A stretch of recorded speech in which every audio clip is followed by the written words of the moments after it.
Hey everyone, welcome to a track guide of Australia or the Melbourne Street Circuit.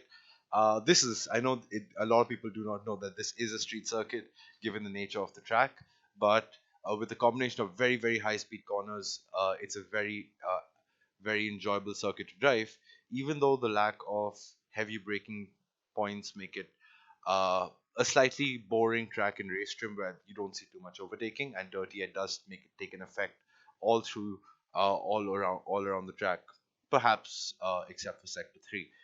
But let's get into the track guide and what I feel is the best way to go around this circuit without further ado.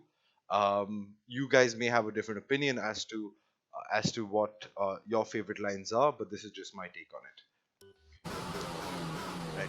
So this is probably the most important corner on the track. To get into that on the end of the lap, but open the DRS as early as possible, or basically slingshot you onto the straight. Stay wide and brake around the 100-meter board.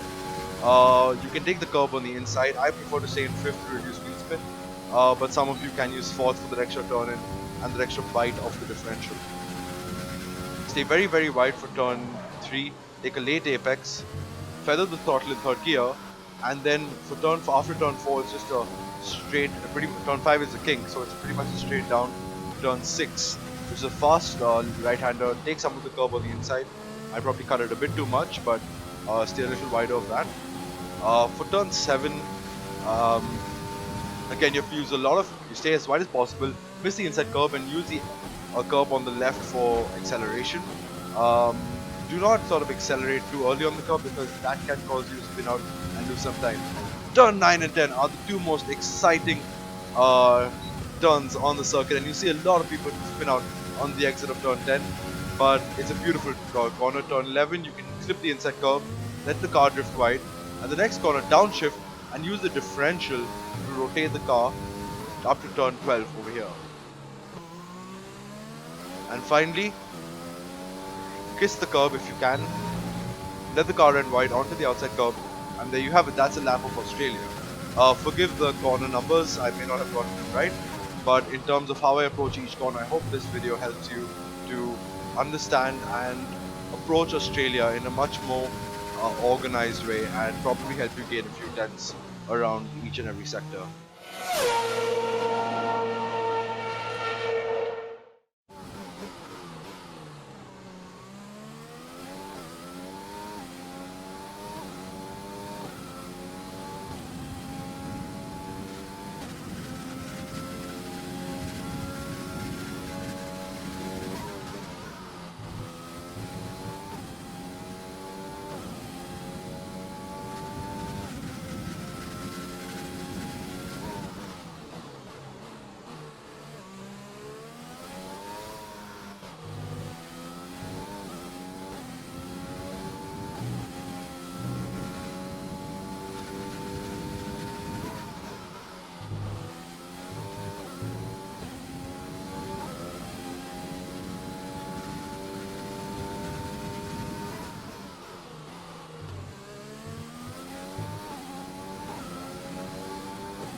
So this is the setup I've used for that Hotlap.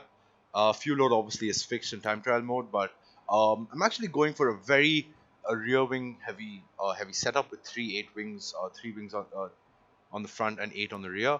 My differential is 55 and 63. If you notice, I use quite a bit of differential on throttle through a few corners, so I turn it up a little bit, but just to make sure I don't spin out, I still leave it quite low. I'm not the biggest pro on the game just yet. Suspension geometry, cambers minus 2.6, rear cambers minus 1.1. Front toe and rear toe are minimized completely. Suspension actually is change on this game. I think rear suspension can get you much more rotation, although it does make your car much more sensitive on the curb. So I'm running 1 on the front and 7 on the rear.